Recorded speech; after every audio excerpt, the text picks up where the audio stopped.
Olá, Física, arrase no Enem, professor Elton. Lembra que na aula passada eu falei que começaríamos agora a revisão da eletricidade? Sim, sem dúvida nenhuma. Eletricidade algumas vezes é tida assim como um vilão, né? Puxa, tão difícil de entender. Gente, não é assim. Algumas vezes o que nos falta são conceitos de mecânica, às vezes até matemática básica, e o conceito de vetores para entender eletricidade. Eu tenho certeza que vocês estão fazendo uma revisão bem legal de matemática com o Roberto e com o Coruja, e nós vimos as questões vetoriais e também discutimos um pouquinho sobre mecânica. Não é isso? Então eu tenho certeza que isso vai te ajudar. Muitas vezes uma questão de eletricidade envolve a segunda lei de Newton. E às vezes o aluno acha que o problema dele é eletricidade, quando é na verdade mecânica lá. Ele às vezes tem dificuldade de entender força resultante igual a massa vezes a aceleração e coisas que o valham. Então toma cuidado, porque a física é uma gaveta. Não fique pensando que gaveta ela é compartimentada o tempo todo. Não. A gente faz isso para facilitar o aprendizado, uma questão didática. Mas eu gostaria muito que você tivesse essa visão maior da física. Aquilo que você aprendeu na mecânica, você deve aplicar em todas as áreas da física, e não só da física. Quantas e quantas vezes os biólogos precisam de algo de física, os próprios matemáticos gostam de ilustrar muitas situações matemáticas também utilizando física, o químico também acaba se envolvendo com física. Então tem essa visão maior a respeito da aplicação daquilo que você aprendeu. Legal? Tudo bem? Mas hoje começamos a nossa revisão de eletricidade, e veja, já aconteceu várias vezes do Enem da eletricidade ser campeã de audiência. Mais de 60% das questões de física envolviam eletricidade. Então vale a pena a revisão, vale a pena passar por esse processo. Valeu? Vamos lá? Então olha só. Eletricidade. Aula 19.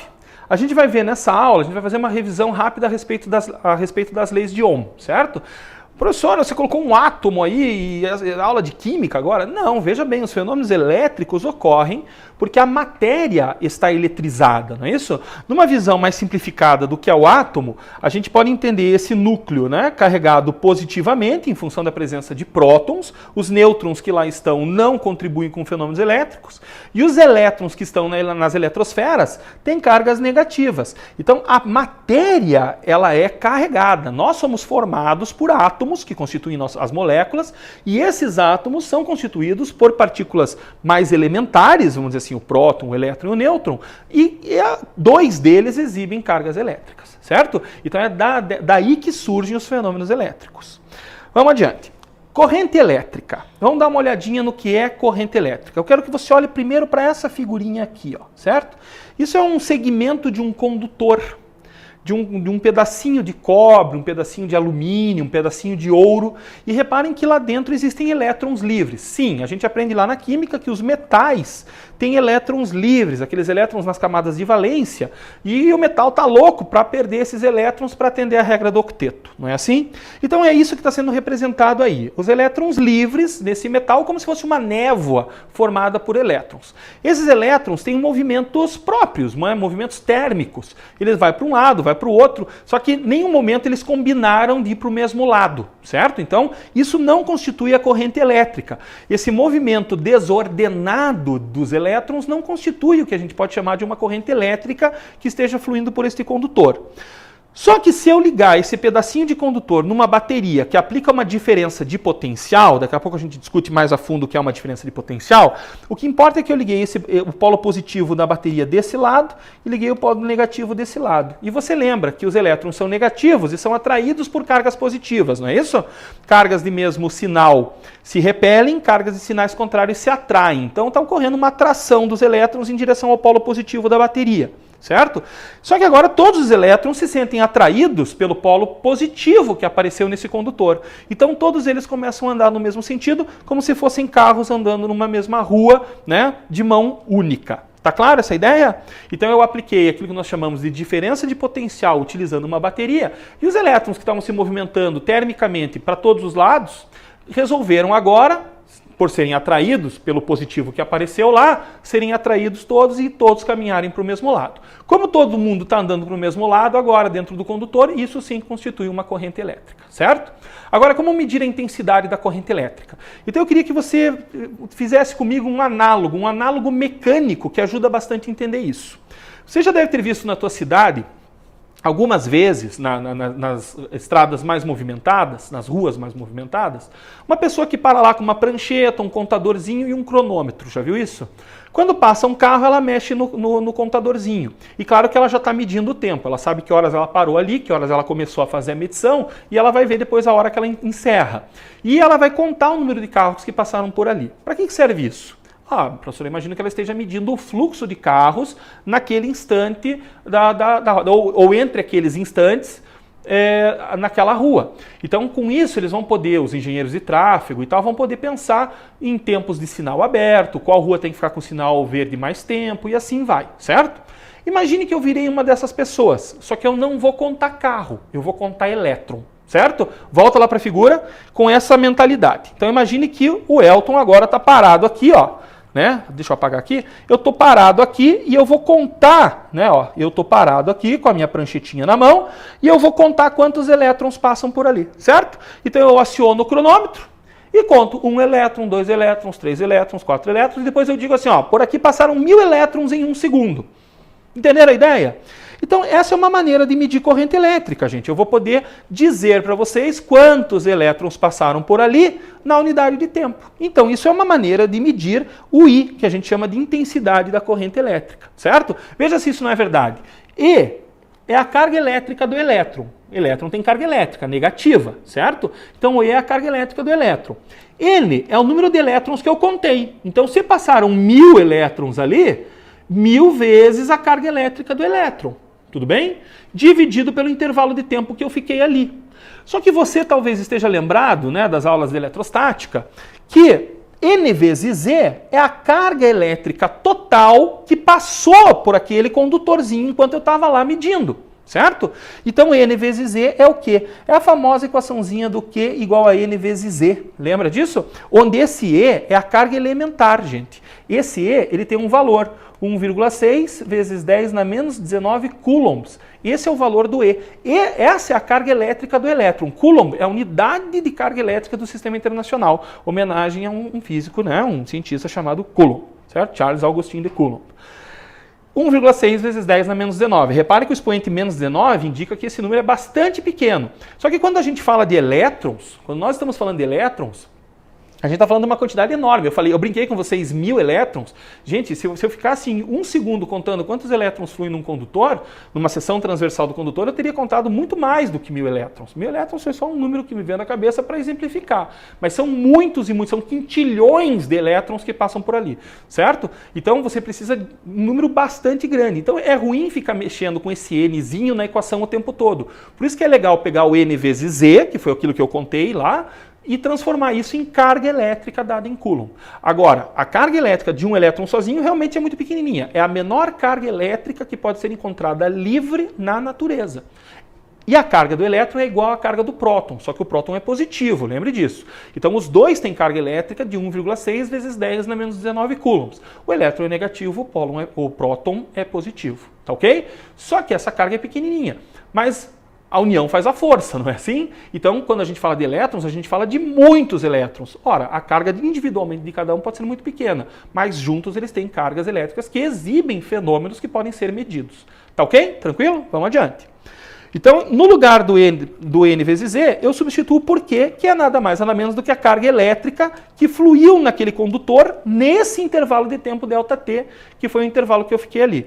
Esse ΔT que está dividindo eu passo multiplicando e eu ganho a famosa equaçãozinha do Kitt, certo?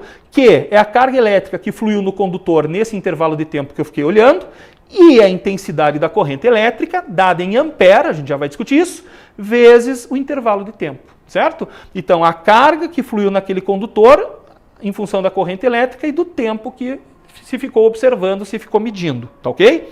Ora, se você voltar a olhar para a equação de cima, reparem que o I é igual a Q sobre ΔT.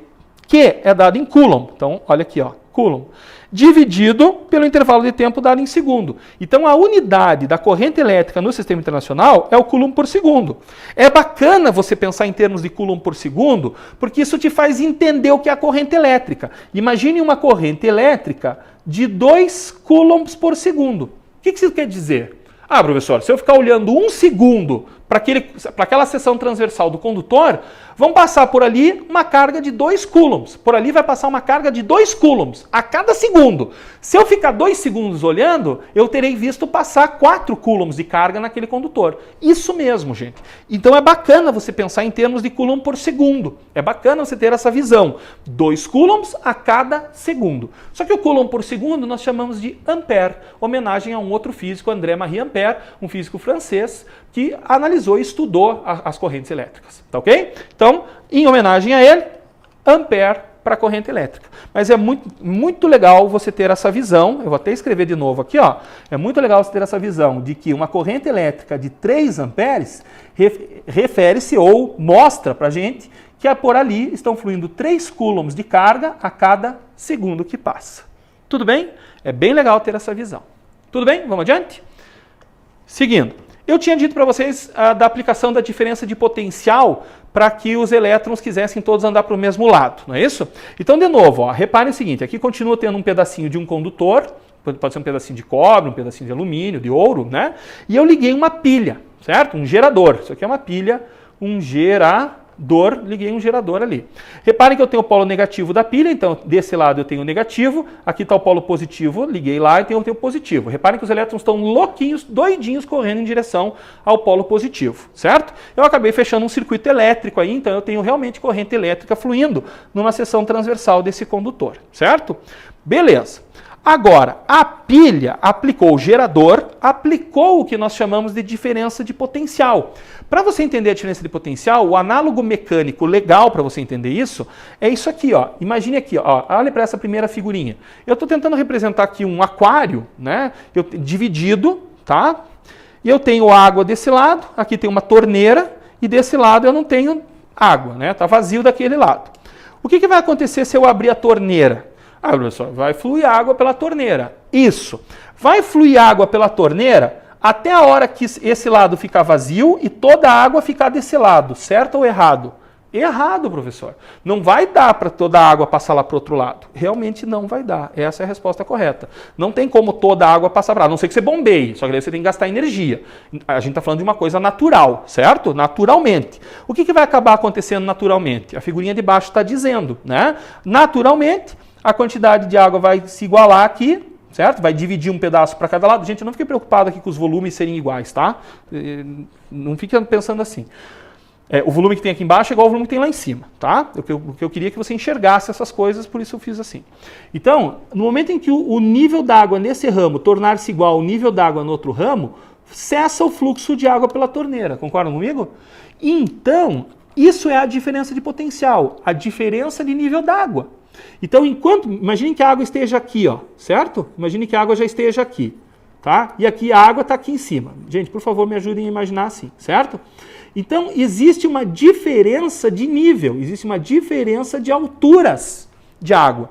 Enquanto existir essa diferença de altura, existe uma diferença nas energias potenciais dos níveis de água. Concordam comigo? Então, enquanto existir essa diferença de altura, enquanto existir essa diferença de potencial gravitacional dos níveis d'água, vai existir fluxo de água fluindo pela torneira. Até a hora que os níveis se igualem e o fluxo de água pela torneira caia para zero. Tá ok? Então, gente, é isso que uma pilha faz nesse análogo mecânico. Essa pilha, ela aplica essa diferença de potencial aqui, certo? Só que, claro que o meu análogo aqui é mecânico. Ali, a diferença de potencial é diferença de potencial elétrico, tá certo? Mas eu tenho um potencial positivo alto, tenho um potencial negativo baixo, e os elétrons sempre vão se movimentar do potencial menor para o potencial maior. Tá claro, gente? E isso constitui, então, a corrente elétrica real. Certo? Adiante. Resistência elétrica. Eu falei para vocês que os elétrons se movimentam dentro do condutor quando nós aplicamos ali, então, uma diferença de potencial através de uma pilha, de uma bateria, que, aliás, é representada por esse símbolo aqui, ó, certo? Ali nós estamos representando uma bateria, certo? E nesse movimento dos elétrons dentro do condutor, ocorre naturalmente colisão entre os próprios elétrons, dos elétrons entre os prótons que estão parados, não é? Concordam comigo? Quando um elétron tenta caminhar no condutor, ele não consegue fazer isso livremente. Por quê? Porque ele não está sozinho ali. Ele vai acabar colidindo com outros elétrons que estão caminhando com ele, ele vai acabar colidindo com elétrons que estão nas eletrosferas lá, não estão se movimentando porque estão presos. Lembra que só os livres que estão se movimentando e caracterizando a corrente elétrica. E os elétrons podem eventualmente colidir com os potenciais positivos, que são os próprios núcleos dos átomos. Então esse caminhar de elétrons que eu estava falando para vocês, que constitui a corrente elétrica, não é assim bonitinho, perfeitinho. Existem as sucessivas colisões. E o que ocorre numa colisão? Olha a revisão de mecânica, gente. O que acontece numa colisão? Cede-se energia, não é isso? E essa energia é transformada em calor, é isso que a gente chama de efeito Joule. A energia elétrica sendo transformada em calor, tá certo? Por isso os condutores aquecem. Mas o que importa para nós agora é visualizar que a passagem dos elétrons por esses elementos não é facilitada, ou seja, existe uma certa resistência à passagem da corrente elétrica, certo? É isso que nós vamos chamar de resistência elétrica. Vamos olhar? Então, olha só, o símbolo para representar uma resistência elétrica é esse aqui ou esse aqui, são usados ambos, né? Então tem que se acostumar com os dois. E a resistência elétrica é simplesmente a capacidade de um corpo qualquer de se opor à passagem da corrente elétrica, mesmo quando existe uma diferença de potencial aplicada. Você aplica uma diferença de potencial, existe a corrente elétrica, os elétrons estão se movimentando do potencial baixo para o potencial alto, do menos para o mais, né? Do menos estão andando lá em direção ao mais. Beleza. Só que existe colisão, existe ainda assim uma certa resistência oferecida pela própria constituição do corpo a essa passagem dos elétrons por ali, certo? Então a gente chama isso de resistência elétrica. Um cara chamado Ohm, George Simon Ohm, ele fez uma experiência, exatamente como está mostrando aqui, ó. Ele aplicou uma diferença de potencial, que a gente vai representar pela letra U, tá? U representa a diferença de potencial. Então é como se ele tivesse ligado uma pilha aqui, ele ligou uma pilha, aplicou uma diferença de potencial, né? Imaginem aqui o positivo e aqui o negativo, certo?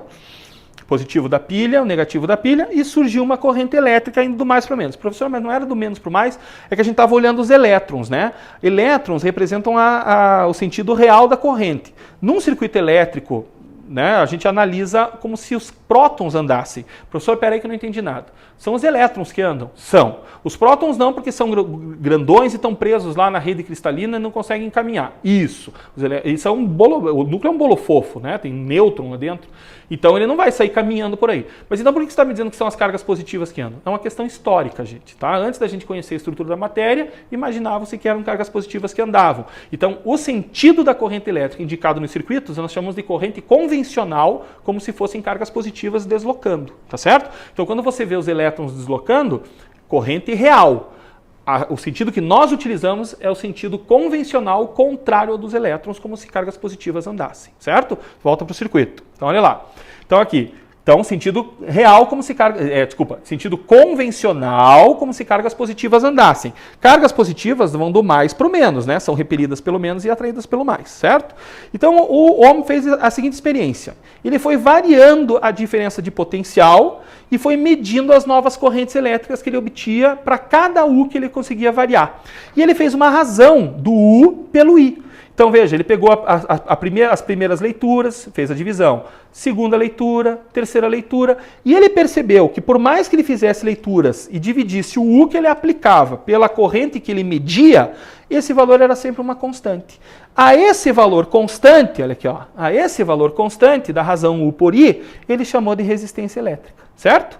Então eu tenho que U sobre I é igual a R. Se eu passar o I multiplicando, eu ganho a famosa equaçãozinha do Uri, que diz que diferença de potencial sobre um determinado elemento é igual à sua resistência elétrica vezes a corrente que flui por ele. Certo?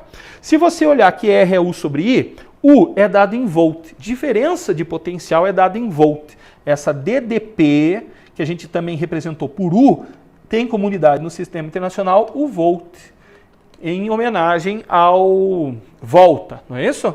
Tudo bem? Em homenagem ao Volta, que fez a pilha, não é isso? Que inventou a pilha, tá ok? O Volta. Então reparem que R é U sobre I. Ora, mas o U é dado em volt e o I, a gente já tinha visto, é dado em ampere. Então a unidade da resistência elétrica é o volt por ampere. Tá certo? É o volt por ampere. É quantos volts você diminui no elemento para cada ampere que está passando por ali.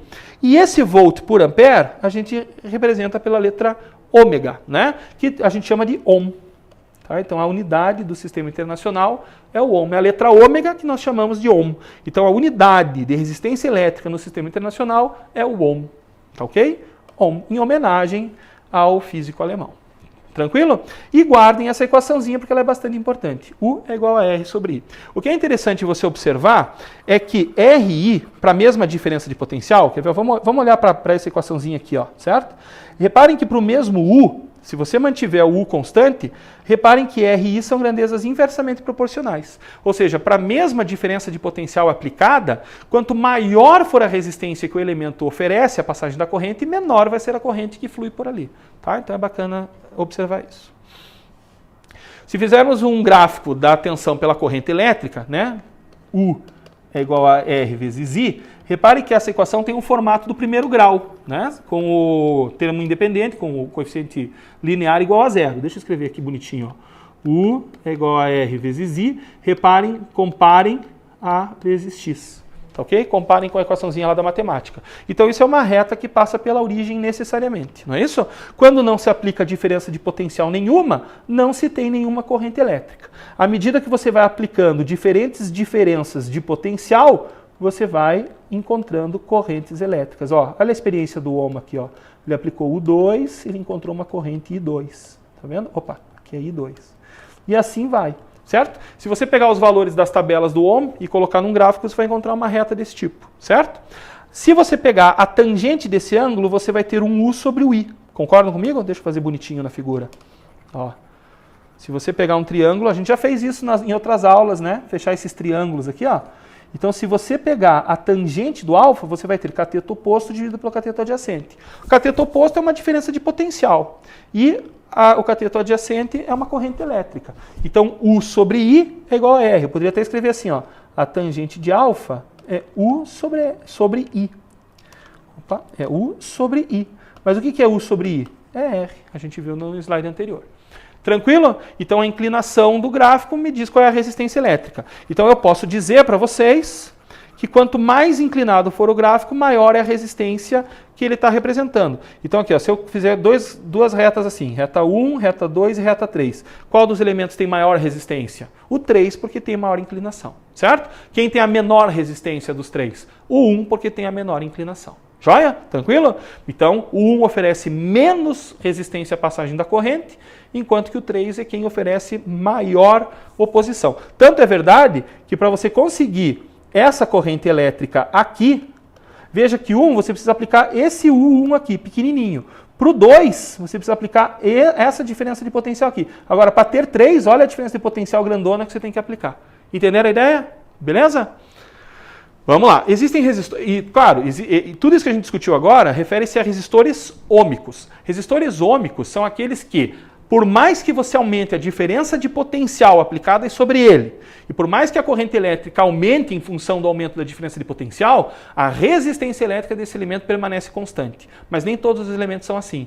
Alguns elementos variam a resistência em função da diferença de potencial aplicada sobre eles. São chamados resistores não ômicos. As lâmpadas incandescentes, aquelas que têm aquele filamento bem quente, são exemplos de resistores não ômicos. Então, para esse tipo de elemento, se você fizer um gráfico da tensão aplicada pela corrente, você vai obter um gráfico que é assim. Aí pode ver que isso aqui, obviamente, está longe de ser uma reta, certo? Então, se o gráfico não for uma reta, o resistor é dito não ômico. Mas, professor, vale a lei de Ohm? Vale URI? Vale. Só que não para explicar a curva. Veja, URI é uma equação do primeiro grau. Você explica a reta com URI, mas você não explica essa curva com URI. Concorda comigo?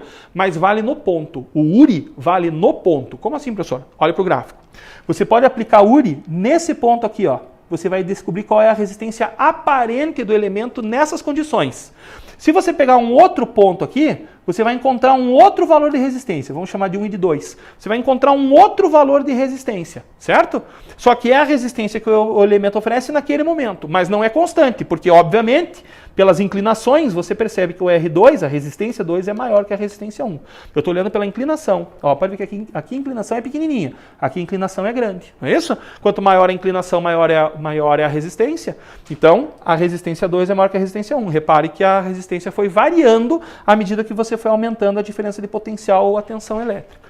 Tudo bem? Então, são casos de resistores não ômicos. Mas vale URI sim. Vale aonde? No ponto, não para explicar a curva.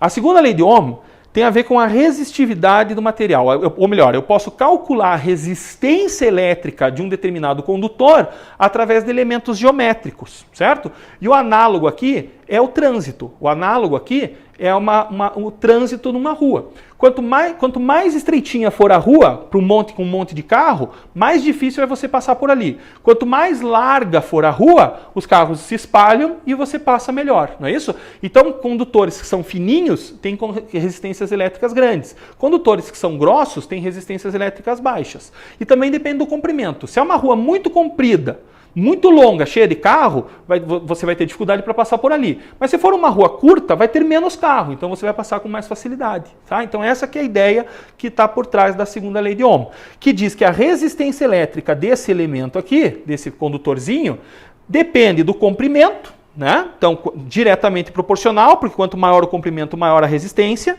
e inversamente proporcional à área. Por quê? Porque eu acabei de dizer para vocês que se ele for grosso, menor vai ser a resistência. Quanto maior a área, né, dessa seção transversal aqui, ó, dessa área, menor vai ser a resistência, certo? Então, o ideal é que o condutor seja curto e grosso para oferecer menos resistência, tá ok? E esse ρ, letra grega, né? Esse ρ representa para nós a resistividade do material dada em ohm vezes metro. Tá ok? Vai depender do material, vai depender se o material é feito de ouro, de cobre, vai depender da natureza dele, certo? E vai depender também da temperatura. A temperatura eu coloquei como curiosidade, não esquenta muito a cabeça com essa equação agora, certo? Mas é uma equação que vem lá da dilatação, tá? Lá da dilatometria, tá ok? A resistividade, em função da temperatura, vai ser dado pela resistividade inicial a uma temperatura conhecida, vezes 1 mais alfa, esse alfa é o coeficiente de dilatação linear, vezes a diferença de temperatura, vezes a variação, melhor dizendo, da temperatura, tá ok? Mas o que eu quero que vocês saibam é que a resistividade depende da natureza do material e depende da temperatura. Tá ok? Não precisa esquentar a cabeça com o cálculo desse ρ, tá ok? Mas o bacana é você perceber que nessa equação, essa equação está dizendo que a resistência do elemento depende do ρ, quanto maior o ρ, maior a resistência, depende do comprimento do condutor, quanto mais comprido, maior a resistência, e também depende da área, só que depende de forma inversa, quanto maior a área, menor vai ser a resistência elétrica. Tranquilo? Essa é a segunda lei de Ohm. Vamos, nesses minutos que restam, fazer um exercício. Ele diz assim, uma lâmpada comum, quando ligada em uma rede de 220 volts, é percorrida por uma corrente elétrica de intensidade 1,1 ampere. Considerando que o filamento da lâmpada possa ser considerado ômico, então o gráfico seria uma reta, pode-se dizer que sua resistência elétrica e a corrente que a atravessa, quando ligada em uma rede de 110 volts, valem respectivamente, certo? Então vamos fazer os cálculos. Veja, ele falou que a diferença de potencial aplicada é 220 e a corrente é 1,1. Nessa situação, você ligou em 220 e você tem uma corrente de 1,1. Então vamos fazer a conta. URI. Por que URI? Porque eu tenho diferença de potencial, tenho corrente elétrica, ele está perguntando algo a respeito da resistência. Mas, professor, por que você precisa da resistência? Porque ele perguntou qual é a corrente elétrica quando a gente liga em 110. Mas para poder calcular a corrente elétrica quando liga em 110, eu preciso conhecer a resistência. Mas, professor, quem que garante que a resistência elétrica da lâmpada, quando ligada em 110, é a mesma quando ligada em 220? Você acabou de dizer que não, mas o exercício acabou de dizer o que dessa lâmpada? Por mais que possa não ser verdade, o que ele falou? Ele falou que ela é ômica, não é isso? Onde é que ele falou aqui? Ó, opa, eu passei para o exercício anterior, né? Ó, considerado ômico, ó, tá aqui, ó. Tá? Considerado ômico. Então eu vou considerar ômico. Se ele é considerado ômico, independente da diferença de potencial aplicada, a resistência elétrica é constante, certo? É constante. Então eu vou usar o primeiro fato, para calcular a resistência. A resistência que eu calcular vai ser a mesma que ser aplicada de 110. Entenderam a ideia? Então 2 vezes a aplicação de URI. Então vai lá, 220, R vezes I, que é 1,1. Passa 1,1 dividindo, eu vou encontrar que a resistência elétrica da lâmpada é 200 ohms. Como ela é ômica, essa resistência não vai mudar em função da diferente tensão aplicada, da diferente diferença de potencial que vai ser aplicada. Qual é a nova diferença de potencial que a gente vai aplicar? 110. Então, aplica 110. A resistência é 200. Ômico. Então, 200 que calculou antes, vale aqui agora, vezes o I. Passa o 200 dividindo, então a corrente elétrica que flui na lâmpada em 110 é de 0,55 amperes. Repare que era de 1,1, passou a 0,55 amperes. Não é isso? A tensão caiu pela metade, a resistência é a mesma, a corrente elétrica caiu pela metade. Tudo bem? Vamos fazer mais um rapidinho? Ó, durante um teste com um resistor elétrico, um técnico faz medidas da diferença de potencial U aplicada em seus terminais e da corrente elétrica I que o atravessa. Com os dados obtidos, ele constrói o gráfico abaixo dos valores obtidos, qual melhor representa a resistência elétrica desse resistor. Gente, veja só tome cuidado com o seguinte, aqui no gráfico, ó, a corrente tem aqui no eixo, perto do eixo, 10 na menos 3 amperes. Então toma cuidado com isso. Ora, escolha um ponto, eu escolhi aqui ó, esse ponto 2 e esse ponto 3 aqui, e aplica a URI, tá ok? U3, resistência R, qual é a corrente? 2, cuidado, 2 vezes 10 na menos 3. 2 vezes 10 na menos 3. Usa a URI, né? Ele vale, URI explica a reta e vale obviamente no ponto. Então aplica a URI num ponto. Professor, eu podia ter escolhido outro ponto? Pode, eu até sugiro que você faça isso. Ó. Esse ponto aqui está bacana para usar também. Ó, tá? Eu usei esse ponto, vamos chamar de A, use você esse ponto B e faça as contas, você vai achar a mesma resistência. Mas professor, por que é a mesma resistência? Porque você tem a mesma inclinação. Não está mudando a inclinação, ou seja, você está aplicando diferentes diferenças de potencial e a resistência elétrica do elemento não está variando, não está mudando, justamente por tratar-se de um resistor ômico. Tá ok? Ora, passa esse 2, agora vamos olhar para a matemática. Passa esse 2 vezes 10 na menos 3 dividindo, você vai ter 1,5, passa esse 10 na menos 3 lá para cima, mudando o sinal do expoente, 1,5 vezes 10 na menos 3, 10 na menos 3 é 1.000, 1,5 vezes 1.000, 1.500 ohms, essa é a resistência elétrica desse elemento. Tranquilo? Joia? Façam. Ó, tem mais 2 exercícios aí pela frente para você encarar, certo? Estou exibindo ele aqui para vocês com a resolução, bonitinho. Dá uma olhada nesse exercício que eu acho que vale a pena e refaçam esses que eu coloquei na aula hoje, certo? É sempre bacana você refazer os exercícios e tentar fazer aqueles que estão ficando, beleza? Valeu, gente, até a próxima aula. Continuamos com mais um pouquinho de eletricidade na próxima. Um abraço.